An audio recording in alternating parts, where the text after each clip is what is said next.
All right, welcome everybody. This is episode 223 of the Comic Watchers, and our guest tonight is Lilah Sturges, and we are going to be talking about her latest graphic novel, The Science of Ghosts, which is a kind of a murder mystery ghost type story. But before that, how would you kind of introduce yourself and tell us about your history as a comic reader and creator? Sure. Hi, my name is Lilah Sturges, as you said, and as you pronounced my name correctly, which is always a nice thing, which we discussed. See, this is a little behind the scenes information. They will ask me sometimes how to pronounce my name. Very cool.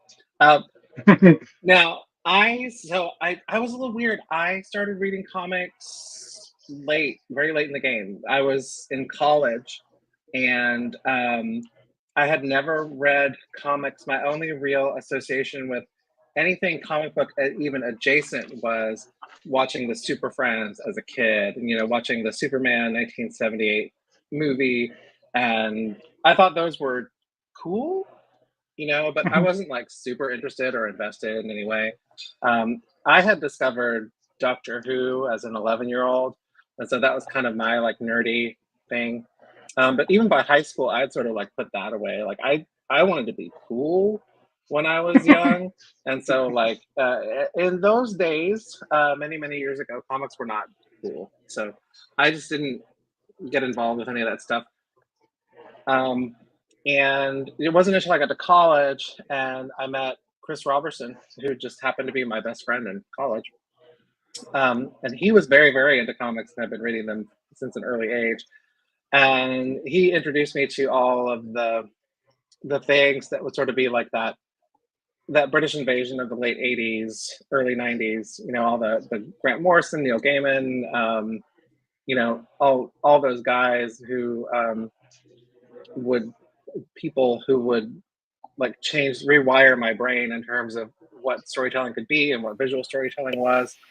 And that was when I first realized that comics were something that excited me and interested me.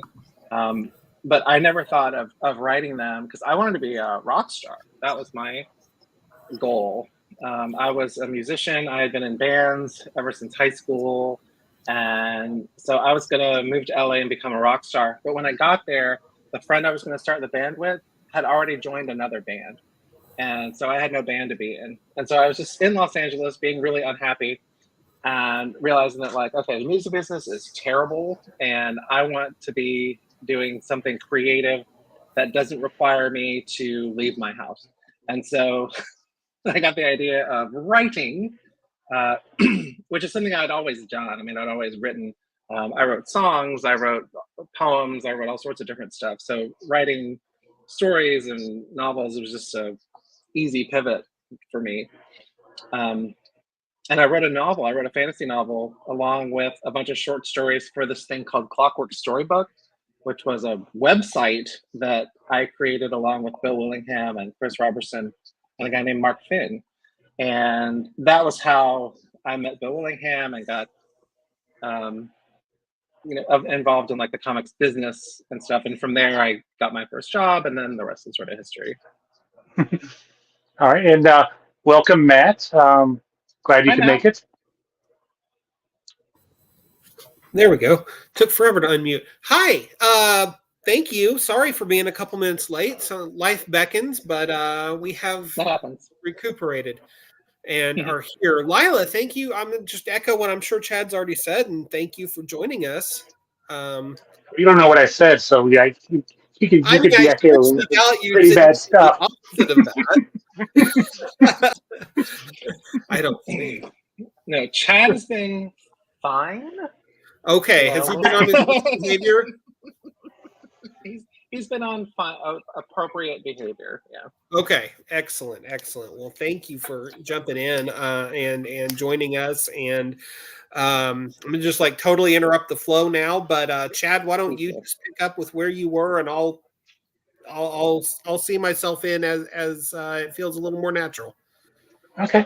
Well, just so you know, we were just kind of talking about her, yeah, as we usually like to start with, her introduction to comics as a reader and as a creator. But so yeah, moving moving on. Give us an overview of the science of ghosts. An I mean, the overview of the science of inspiration. ghosts. Sure. It, it's it's a lot of things that I love, all kind of smooshed together. I love ghost stories. I love murder mysteries, and I love any kind of like queer fiction. So the primary goal is just to try to smush all that stuff together and tell one story that would be full of stuff that I like, right? And I think that's kind of the best way to start writing something is just to know what it is that you like and smush them together in interesting ways.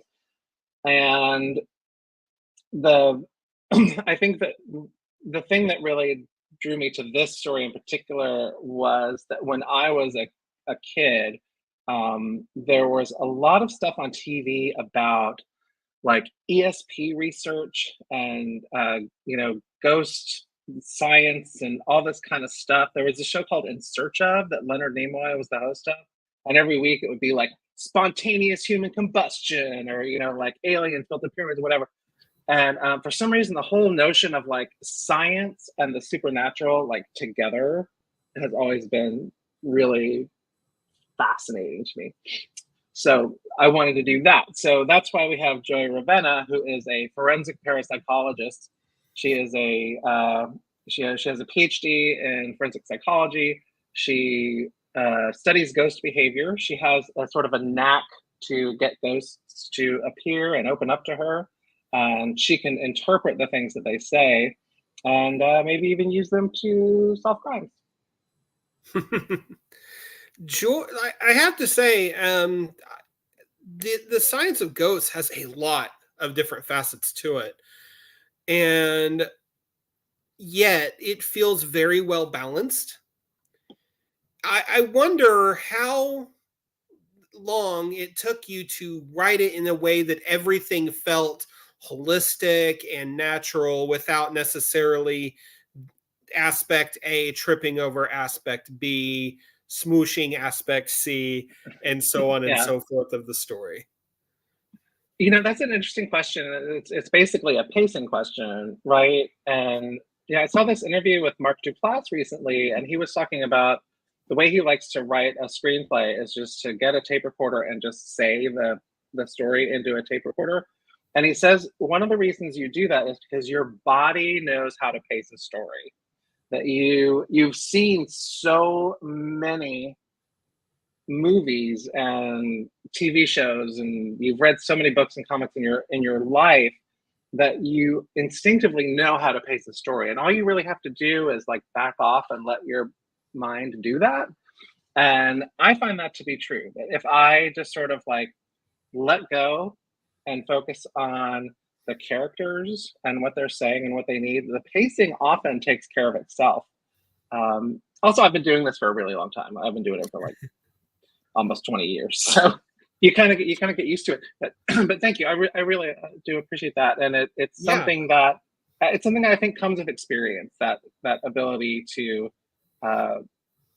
pace and to, not let any one particular story element, take over at the expense of the others. Yeah. Mm-hmm. So your lead character is Joy Ravenna. Mm-hmm. And she has a lot of interesting backstory going on there. Can you tell us a little bit about Joy? Sure. Joy she's a trans woman like me.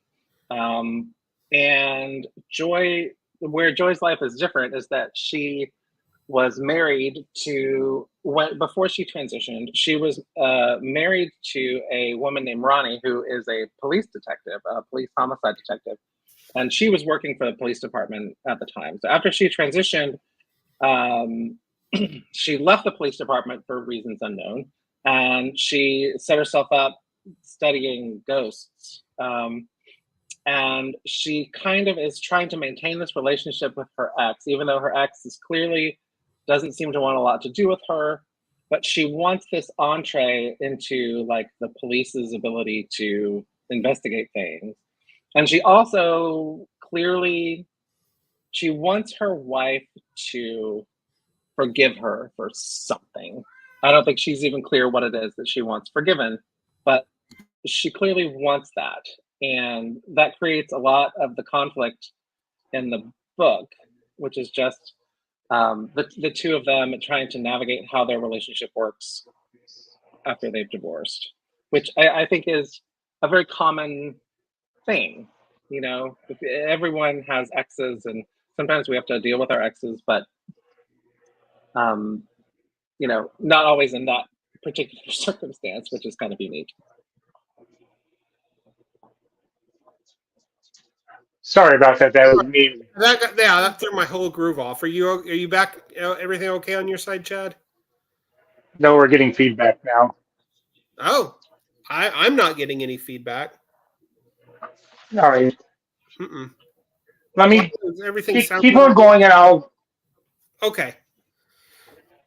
So one of the other aspects of Joy's career is the fact that she's into the parapsychology, but in popular culture, that immediately makes one think of Ghostbusters, which, of course, she emphatically says, "God forbid, people not think I'm a Ghostbuster."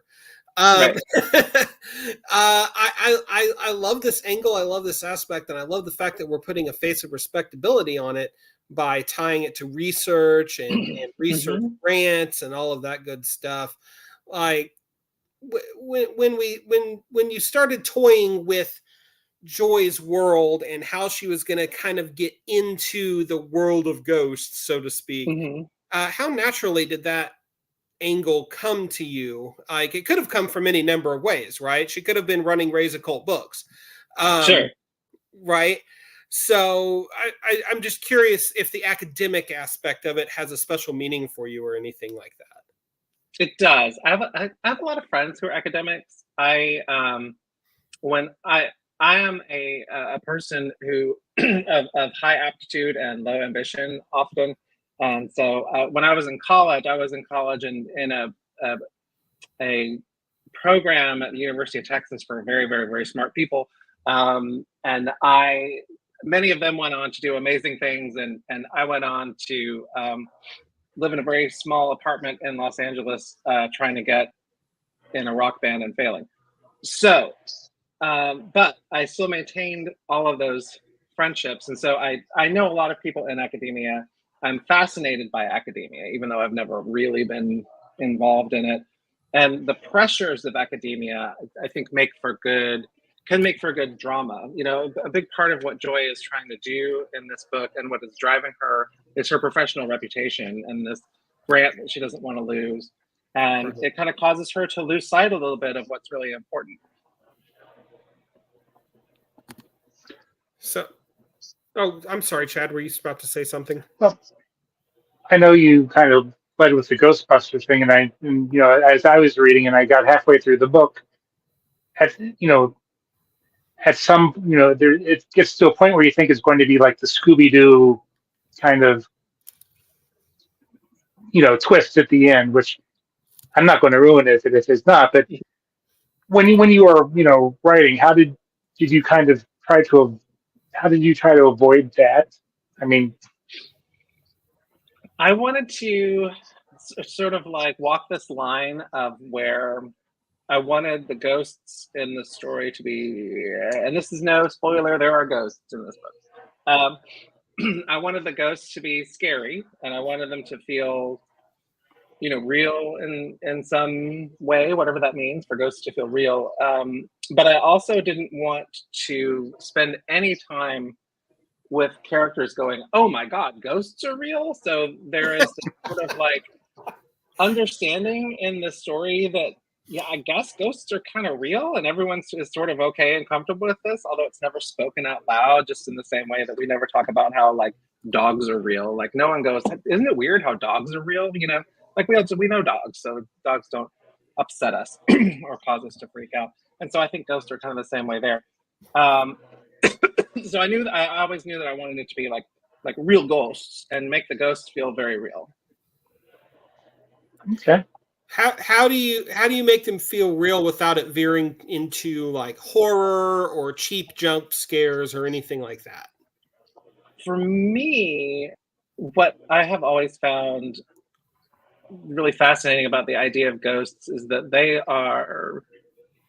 idea that they would exist on some other kind of like plane of understanding from us, right? That you wouldn't just be able to sit down and like have a chat with a ghost, and it seems like that's never the case. And when we talk about ghosts, ghosts tend to be oblique, and they tend not to interact in like really easily understandable ways. And so the way I approached it was that the ghosts in this story behave as though they are dreaming. They are sort of in this dream that they can't wake up from or ever escape from. And that's sort of the tack that I took with it. So if you read the book with that in mind, it suddenly I think it's very obvious that that's what's happening. Tons of different approaches you can take with ghosts, and like Chad said, it could have gone the Scooby-Doo route, and thankfully you didn't, because that would have been very, very atonal compared to the rest of the book. It would have, and it turns out it was Old Man Withers all the time. Yeah, and he would have gotten away with it if it hadn't been for that pesky parapsychologist. Right. Darn the luck. Darn the luck. So if go ahead. Oh no, that's cool. I was going to comment on this book is published by Legendary. I was wondering how you wound up in their backyard, so to speak. That's a great question, and the answer is that a few years back I was at New York Comic Con, and a dear friend of mine named Jan Jones, who used to work for DC, and you may or may not know that I wrote a bunch of comics for DC, so she was one of my favorite people there. For a brief time, was the executive editor at Legendary Comics, and she brought me in because she wanted to do some different stuff at Legendary. What they had done up until then was primarily, I think, kind of like horror stuff. And she wanted to do something a little different, maybe something with an LGBTQ kind of vibe.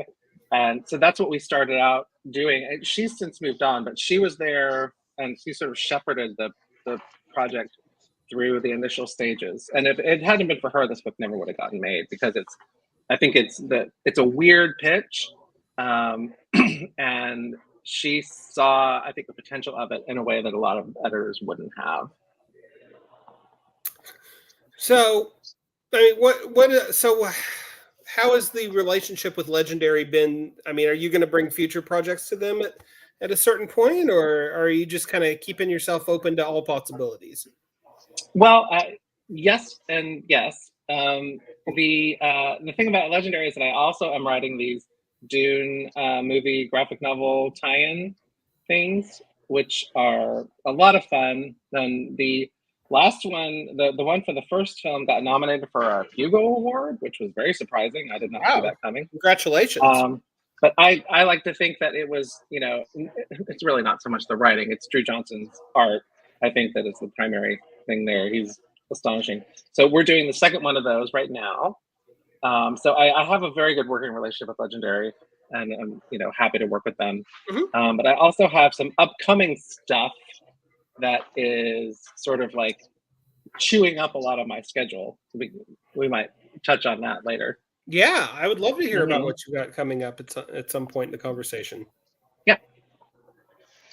So, kind of getting back to the book itself. Besides Joy, who are her supporting casts, and was there perhaps one of the characters that you kind of grew attached to throughout the writing process? Yes, very much so. I try not to have favorite characters, but I always end up having a favorite character in my books. And in this one, my favorite is Kat, who is Joy's girlfriend, who is just kind of this ray of sunshine. She's a kindergarten teacher. She's an artist. And she knows that Joy does this ghost stuff, but she's too scared to kind of get involved in the details of it. And that creates some of the tension in the story that, she loves Joy, she really doesn't like that Joy does things like break into deserted mansions and, you know, set up her cameras, stuff like Well, that. why not? And why not? Right? What's wrong with that? But she is a treat. She was so much fun to write. She was based on a dear friend. She was a lot of fun. I loved also Amanda, who is their pal, who is this sort of like hardcore leftist lesbian. She doesn't believe in love. She, you know, she's mad a lot of the time, and she is sort of like drives an important part of the story, and she ends up getting accused of a crime that she did not commit, and that creates even more drama in the story. So every character in this thing is causing some trouble. Well, I mean, that's good because, like I said, it's like a well layered, a multi-layered cake you got going on here. So when you were no, please go ahead, Chad. no, you can tell that we haven't been doing this. You know, it's been a while since we've done this together. I'm out of sync. It's not Chad's fault This time. So when you were when you were researching the book, did you go on like ghost like they do on like they did on Taps or whatever to research how things work? I don't know if Sure. No, the book is set in Austin, Texas, which is a city that I lived in for 30 years, and I know very intimately and I've been Austin has two competing ghost tours, and I've been on both of them more than once, and I have stayed in the Driscoll Hotel, which is what the hotel at the very beginning of the book is based on, the Driscoll Hotel. And the Driscoll Hotel has a very famous ghost in room 525 that is the ghost of a little girl. And that ghost was kind of the inspiration for another little character in Science of Ghosts. So I because ghosts have always been something I've been really, really interested in, I didn't really have to do a lot of research. This was one of those where all the research was done in my brain while lying comfortably on the couch, which is my favorite way to do it. Okay. So this is predominantly a ghost story, at least on the surface, right? Mm-hmm. What aspect, how does Joy being a trans woman impact that aspect of the story, and how do you as a writer avoid being quote unquote that trans writer, if that makes sense? That's a really great question.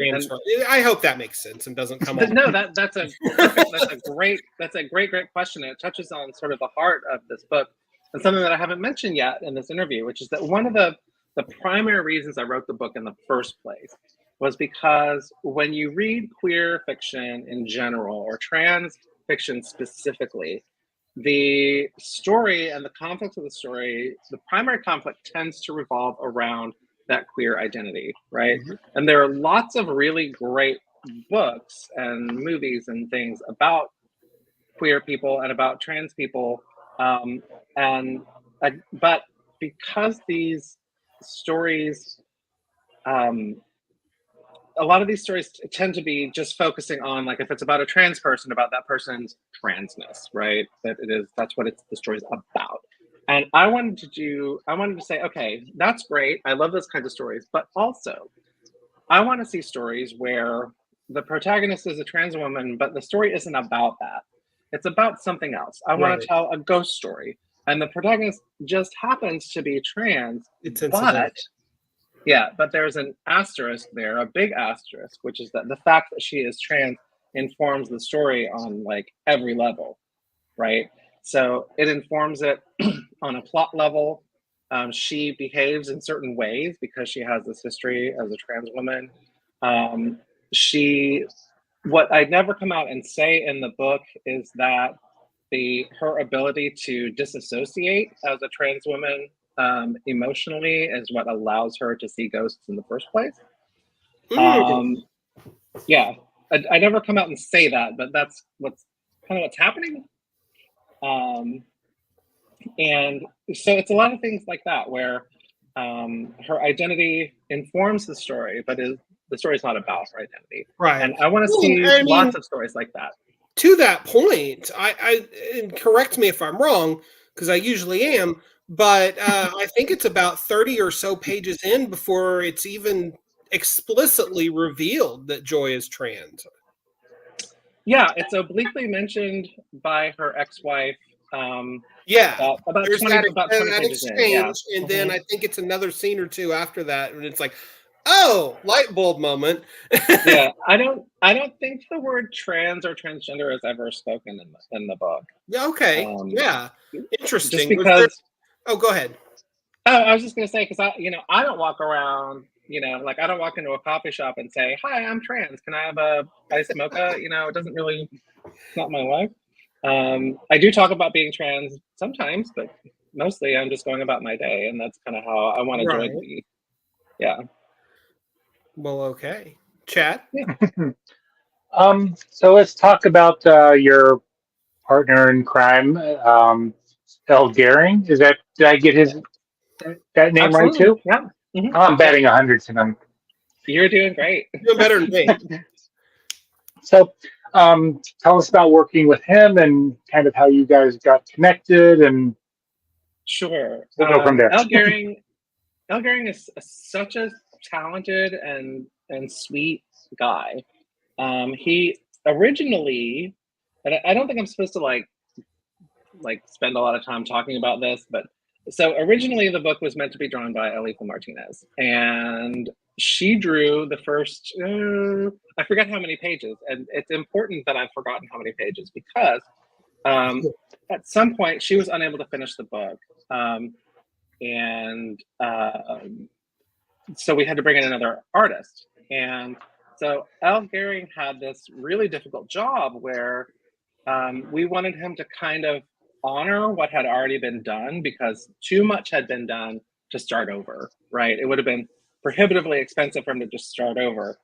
But he had to draw the whole rest of the book. So he had to find a way to somehow match the style of a very talented artist with her own style while also doing his own thing and telling a story that worked for him. And he did it masterfully. And I don't know how he did it. I don't know how you do that as an artist, but he did such a good job, and it was such a relief because if you've ever worked on a graphic novel, having an artist leave partway through could be a death sentence. Sure. That could spell the end of that book. And replacing an artist on a graphic novel is heartbreaking. You go into it thinking well, this is the artist I'm going to work with. I was so excited to work with Alita, and it just wasn't meant to be. And the fact that Al was able to come in and not just finish the book, but knock it out of the park was so. It made me so happy. I cried when his final pages came in, and I looked at the whole thing together and realized that I couldn't tell where Alita's pages left off and his started. I was just so happy. I was like, this isn't going to be a problem. It was a good day. Mm-hmm. What was the creative process like between you and your artists? Um, was this an instance? And I guess I'm getting a little bit into a craft question here too. Sure. But I love talking about craft. Yeah. do you write scripts that are highly detailed, highly controlled, like a movie director almost, or do you keep it a little more loose to allow the artist to have their own interpretation? I've developed over the years what I find to be the perfect balance for me in that, which is that there are things that I'm very particular about. And those things have to do with what needs to be included in the story, right? Like what needs to be there visually in order to get my point across, right? I need the artist to understand how my characters are feeling. and I need the artist to understand if the character is doing something, performing some action that is emotionally important. Other than that, I let the artist do whatever the hell they want, because the artist's role is so huge in comics, and I feel like, why try to do their job when they're already really good at their job? And so for me, like, laying out a page, that's the artist's job. I'm not going to tell them how to lay out a page. I will say, I think this page should have 5 panels, and here's what I think those 5 panels should be. But if you disagree, go for it. Like, go nuts, do something else. I always try to give the artist the benefit of the doubt and all the leeway in the world, because if you think about it like making a movie, I'm the script writer, right? So I have a vision, I have dialogue, I have this kind of world that I've created in my head. It's the artist's job to be every other cast and crew member on that film.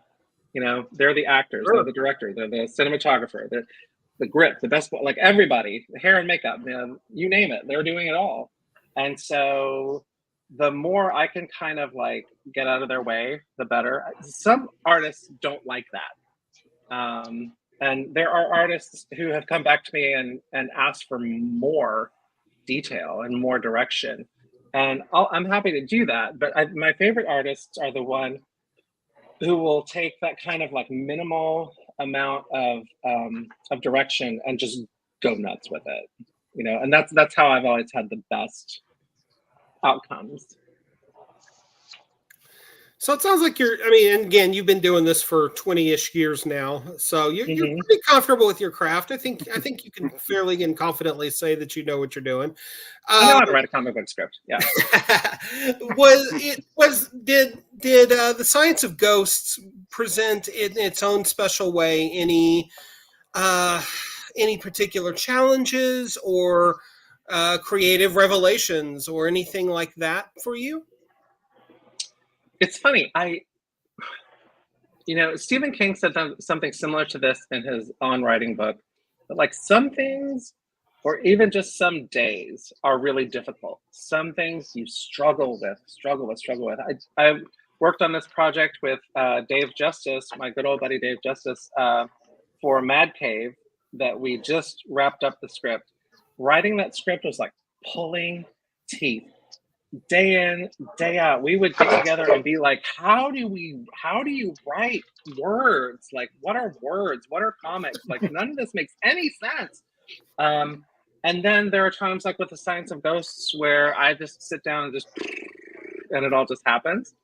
And there's no telling which one is which, right? Or what's going to happen on any given day. But for the most part, the Science of Ghosts just kind of flowed out of me. It felt like something that I had been working on in my head some way or another for a very long time. So I think it helps that it's ghosts and you're passionate about the subject too, right? Like, yeah, if you were to write about, I don't know, like construction workers or something, maybe that wouldn't be natural. Like, it would not be. Just pick something at random, but in my own much less accomplished writing endeavors, I found I found that when I'm writing from the heart and it's something I know, that it is definitely easier. So yeah, that is true, and it's helpful when it's like, okay, it's set the city that I live in. The people are like, it's me and my friends. It's like, well, if Stephen King can set every single book in Maine, by God, you can write about where you live. So exactly. So yeah, I think in some ways I just I took the easiest road in order to maximize my creativity in other places. Yeah. And I did sort of like go back and forth on some things. The first draft was very easy.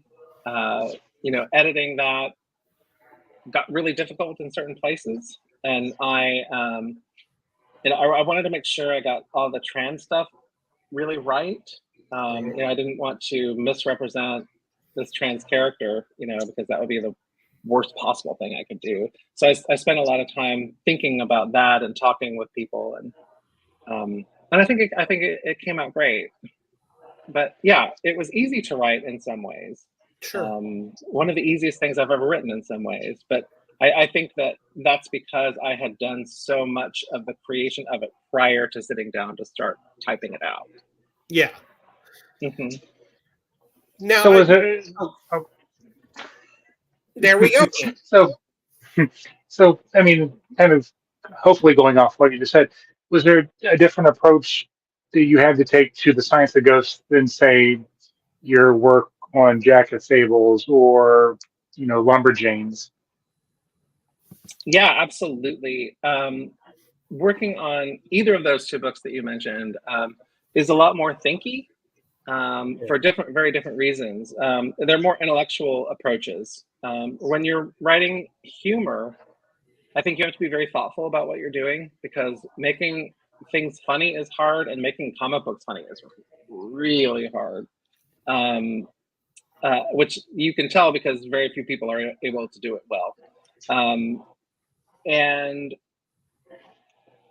with Lumberjanes, it's very intellectual because when you're writing something like Lumberjanes, you are engaging in a project, right? There is a project going on with Lumberjanes, which is that we are writing stories to help kids express their emotions, right? That's what Lumberjanes is for. It has a distinct purpose. And so you've got to be real thoughtful about that when you're doing something like that. And also when you're in any kind of shared world, obviously, like writing a superhero comic, you have all that stuff that you have to take into consideration. You have to be very aware of what's going on in your head all the time. Writing something like Science of Ghosts, because it's very personal, I can just jam on it, and that's a very different kind of writing. It's super fun, but you miss out on like some of the more collaborative aspects of doing other types of stories, which is why I keep collaborating, why I keep finding people to write stories with, because I really enjoy doing that. I love the idea of like a writer's room where everyone gets together and kicks in ideas and bashes something out. You know what I mean? Like that's fun. That's really fun. And I think the end result can be really amazing if you can do that. Sure. All that free flowing creative energy. Mm-hmm. So, I did want. We haven't actually touched on an aspect of the story yet that maybe was a little more outside of your norm, and that's the family. And you'll have to forgive me. I have forgotten the name of the family, but who is experiencing the haunting is Yes. in the gun industry. Yes, they are. And that in and of itself, that's one of those layers to this story that I was just like, oh, interesting. It's interesting, right? Yeah. Well, yeah. I mean, because if any family is going to and perhaps deserves to be haunted by ghosts, it's people that are making money off of guns. And I was curious, what was it like to dive into that world a little bit? Because you do give them a fair shake, I should say. Mm-hmm. You're not the people behind the money, I should say. Right. I mean, clearly, like the gun heiress, the 6-gun heiress, she calls herself, is intended to be a likable character, right? She's not written to be an unpleasant person. Right. I think what that comes down to is like I feel like Texas. One of the beautiful things about Texas and Austin, as a part of Texas, are these wild contradictions about it. You can in Texas know people who are wild left wing, the most radical socialist left leaning person you've ever met, who will happily show you their collection of guns. I used to own a gun. I used to go to the range and shoot my guns all the time. I grew up with guns. My dad was in the Navy. We had guns around the house. It was not a big deal. So that's kind of my connection. It's like I like to tweak the reader's expectations a little bit and kind of like pull you out a little bit on a limb to go like, well, have you thought about this? Like, yes, guns are incredibly dangerous and they're not safe and they have many, many horrible uses. And obviously the people who are making these guns can be really terrible people. But also, maybe there are some people who are trying to make them safer. and that's a good thing. That's kind of interesting, I think. Yeah, You know? definitely. Like I was in my own tortured way eventually getting around to. The these are not just like one-dimensional monsters. They're like, ha ha ha, give me your blood money, right? Right. They're just people making decisions, and I think that human aspect of the story really helps. Humanize it for one thing, but just it continues to add those layers of depth. Yeah, yeah. I think for the most part, people don't mean to do anything wrong, you know, and Yeah. they get caught up in stuff, and I think that's what happens in this story, and I think one of the things that the story tries to talk about in some little way is like what what takes us to extremes, and I think this is what good fiction is always about, really. I think is what happens when we're taken to extremes. So I think that's sort of like the praxis of being a writer is like taking a person and putting them someplace where they're really, really, really uncomfortable and seeing what happens. Right. Yeah. Chad? So, kind of looking at the big picture of things as a writer, what advice would you now give your younger self about, writing and the craft? Something that I have learned the hard way, which is how I have to learn everything for some stupid reason, is that what you have as a writer is your own voice and your own vision, right? Like that's what you've got. You Anyone else can do every other aspect of writing. You know what I mean? Like you can learn to write elegant prose. Anyone can do that. But no one else can write prose in your specific voice. No one else sees things from your precise point of view. And the stories where you get closest to that, I think, are the most successful ones. And I think some writers are naturally like that. They just naturally speak from their own place of strength and power, and they have this voice, this rich voice that they know how to use instinctively. I think like who's a really good example of that? Like Mike Mignola visually is like that. Mike Mignola has this incredible capacity for creating a visual world that is so unique and so well executed, right? But that voice is so singular, and any good draftsman could come along and draw a Hellboy comic just like Mike Mignola, right? But what would be the point? And I think so often as writers, especially when we're starting out, it's like we see our heroes and we just want to be like them. We want to do the things that they do. And so we're not thinking about what it is that makes us special, what it is that makes us unique. And it's clouded by the fact that we often don't think that who we are counts as special, because everything in our lives conspires to tell us that we're not really that special. But everyone, no matter who they are, I was telling this to a creative writing class of middle schoolers in a suburb of Austin. And this kid was like, well, what do I have? I don't have anything to say. Nobody cares what I think. I'm just like everybody else. And I'm like, no, actually, you aren't just like everybody else. Like, very few people in this world live in suburbs of Austin, Texas. Very few people in this world are middle schoolers in creative writing classes. No one is you but you. And I think that is like that's a very long answer to your question, but it's something that really I feel it's something I feel is so very important for young writers.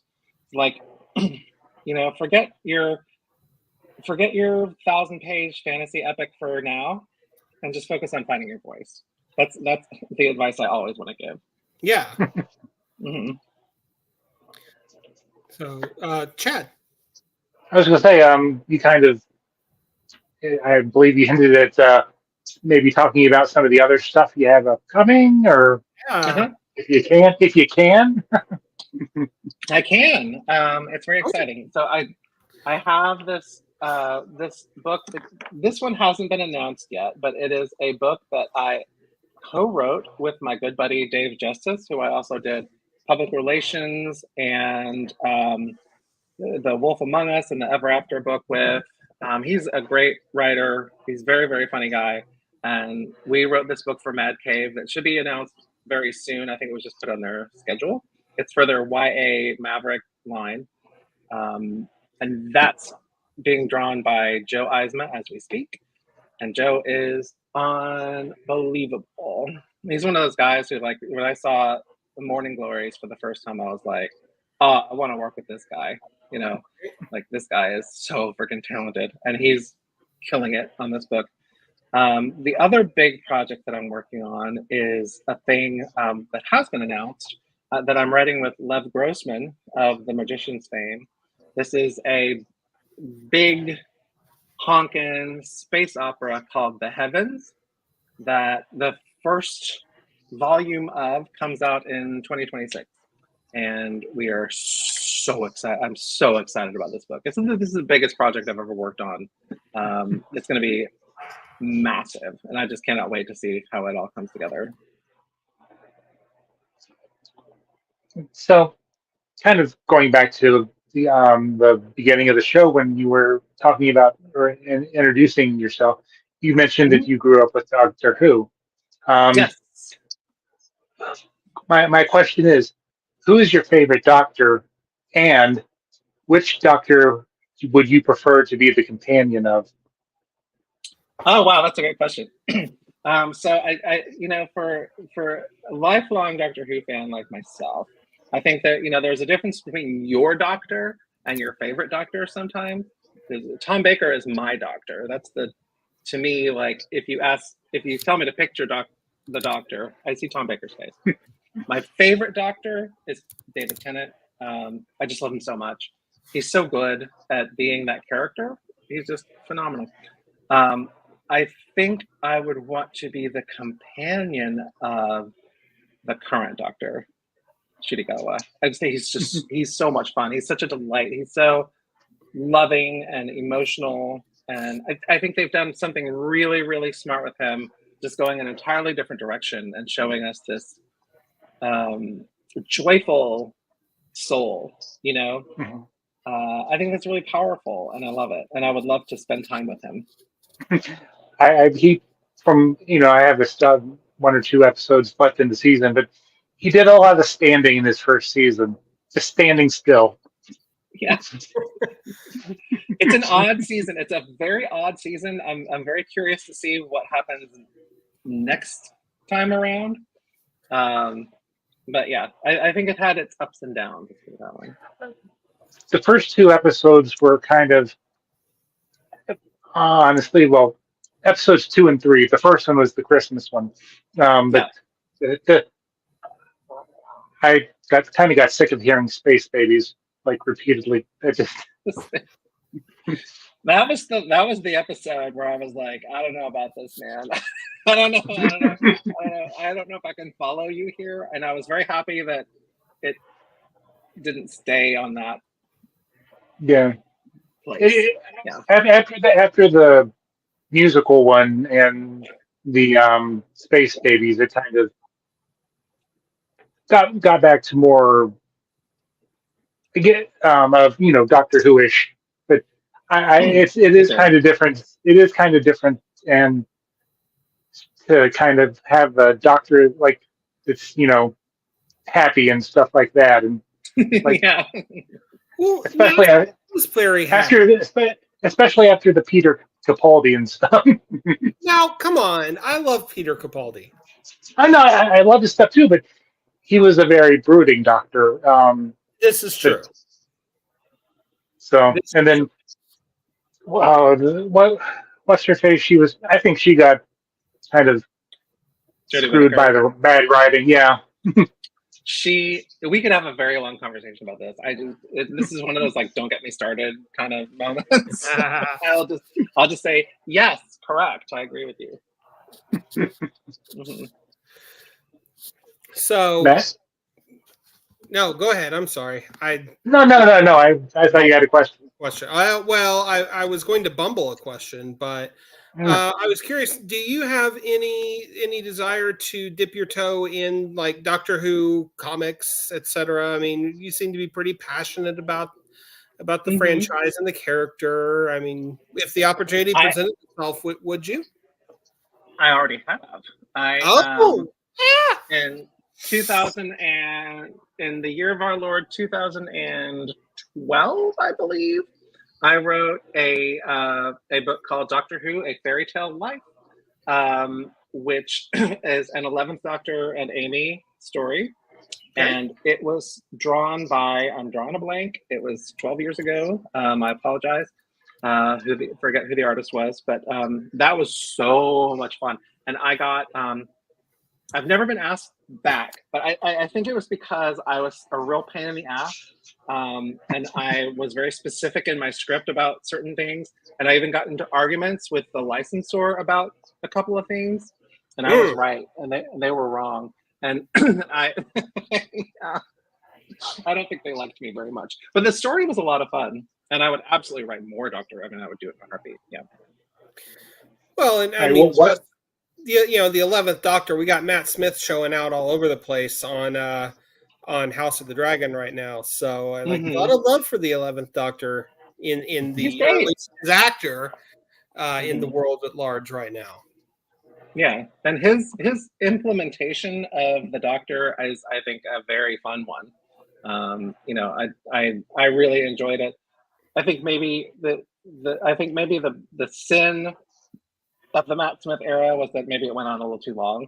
That maybe once the initial impact wore off, I think it started to be like, okay, like what else you got? Right. Again, this is well, and I mean, woe unto anybody that was going to follow Tenet. Right. Yeah. Like, they had to do a completely different thing. So, but I think there's some really excellent episodes they did that no one else could have done the way that Matt Smith did them, especially in that first season. I think there was some real winners in there, like the Vincent Van Gogh episode and that kind of thing. Awesome. So, kind of continuing the Doctor Who thing. Favorite foil of the Doctor? I mean, you gotta love a Dalek. I do really, really love a Dalek. You know what's funny is I've never been a fan of the Master. Whenever the Master is the villain, I'm always kind of like, all right. I've always felt like it's because the Master is like just bad, and I feel like whenever they try to give some kind of justification for the Master's behavior, it doesn't really work or matter, because in order for something to be a Master story, the stakes have to be really, really high, and so like the Master's just a bad person, like a crazy bad person, and I don't think there's a lot you can do with that. It was very annoying during Jodie Whittaker. Yes, he was just annoying. that version of the character was not my favorite. Like, and a character that I already don't like very much. I think there have been some really, really great one-offs. I thought that the Doctor's Wife episode was incredible, where the TARDIS itself was kind of the foil. Oh gosh, there have been so many great pictures. I liked the Ood. Oh yes, they're very sweet little guys. The Ood. Anyway, yeah. Another thing I could go on at great length. Keep reminding myself it's not a Doctor Who podcast. Yeah. Gotta love the Ood. Well, bringing it back to the science of ghosts. Yeah. What? What's your, as a creative voice, what's your big takeaway from this story? I mean, it's an awesome story, and it's like I keep saying, it's multi-layered, it's nuanced, it's got all this cool stuff going for it. Do you feel like that writing this story has brought you to a new understanding of your craft, or was it just all kind of a great happy accident that worked out nicely? It was something that I did work very hard on and very diligently toward, and it was really rewarding because it worked. Like it worked to my satisfaction. I was really happy with the end result in a way that I'm not sure I have been for other books that I've written. I think that the quality of my work to me ranges from like workmanlike to pretty good. I'm a very harsh critic of my own output. This one, I feel like it's like, yeah, it's good. Like, this is good. I did a good job. And that's a really good feeling to feel like you did your own self justice, if that makes sense. Mm-hmm. Yeah. Yeah, absolutely. What do you hope readers take away from this story? I think, I mean, obviously, primarily, I just want them to have a good time. But I think that a nice side effect would be for people to think one of two things. If they are trans, reading the book, to think, oh, that was so cool. There was a story about a trans woman. Like, that was neat. I liked that she was trans. And for someone who isn't trans or queer at all, reading the book to go, oh, yeah, I guess you can just tell a story about a trans person. And it doesn't have to be like, their whole deal, I think that's like the more you know, the more you Right. go kind of takeaway. I got you. Well, it's a hell of a story, and thank you for creating it. Chad, do you want to close us out with one last question? Can you give us how the people can follow your stuff? And Oh yes. I don't know. Are you doing conventions? Are you doing any or? I am not scheduled for any conventions this year because we just my wife and I moved from Austin to Portland this year, and that kind of took up all of our spare time, money, and effort. So no conventions this year, but I am hoping for a big 2025 in that regard. And if you want to find me, talk to me, learn more about me, you can follow me on Instagram, Lilah K. Sturges. You can follow me on Blue Sky at lilahtsturges.com, or you can just go to my website at lilahtsturges.com. Awesome. Well, thank you so very much, and thank you for hanging out with us. My pleasure. Yeah. Well, we try, even when we're tardy. But the book is The Science of Ghosts. The author is Lilah Sturges. It's out now, and it is Go get it. Legendary, and you should absolutely pick it up if you're a fan of good, awesome storytelling. So, thank you. Having said that, we shall return next week. We are the Comic Watchers, and this is our show. Chad, who do we have? Hold on. Oh, who do we have? Matt Kent is returning, and he's bringing his mother. Bringing his mama. Hey. Woo! All right. Gotta love it. You were starting to say something else, though, before I started to do my spiel. Or I didn't. Oh, no. Okay. Well, so you spilled. We've been out of sync all evening. Anyway, this is. I was going to say, you two should go. You two need to spend like a long evening together to get back in.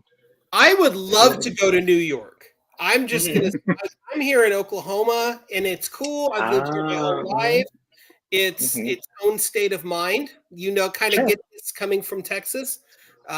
Texas. But I had yeah. I had to throw it out there, and so did you. It's an obligation. But yeah, New York is like the dream. So yeah, I'll come see Chad at some point. Probably, hopefully at NYCC. But anyway, we'll be back on. I believe Matt Kent is Monday. Is that right, Chad? Monday. Monday. I got to tell you this Okie joke. Okay, I'm ready. All right. What did the Texan do when the Okie threw a stick of dynamite across the border? What? Lit it and threw it back. Yeah. I love it. All right. Thank you all for listening. We're the Comic Watchers. Check us out on on Facebook, on Twitter /X, on YouTube, and anywhere that finer podcasts are found. You can get the audio-only version. Thank you. The world can be a crappy place, but it doesn't have to be. Get out there and do good things for one another. Support your local comic shop and read something cool. Until next time, we'll see ya.